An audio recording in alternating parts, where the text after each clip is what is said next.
Injunction. An injunction is a formal court order that compels a party to either perform a specific act or strictly refrain from doing an act.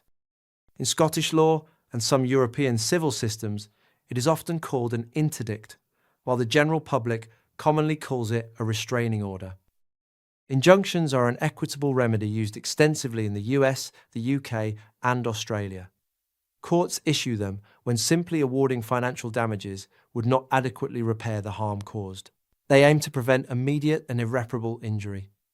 A preliminary injunction temporarily freezes a situation during a lawsuit, while a permanent injunction is a final resolution. Because these orders severely restrict personal freedom, judges grant them very carefully. Violating an active injunction constitutes contempt of court, risking steep fines or immediate imprisonment. For example, imagine a historical neighborhood group discovers that a commercial developer is about to demolish a 200-year-old landmark building. The bulldozers are scheduled to arrive the very next morning. The neighborhood group immediately rushes to a judge, proving that destroying the unique landmark would cause permanent, unfixable cultural damage. The judge agrees and urgently issues a preliminary injunction. This legal order instantly halts the demolition process, forcing the developers to leave the building standing until a full trial can determine its ultimate fate.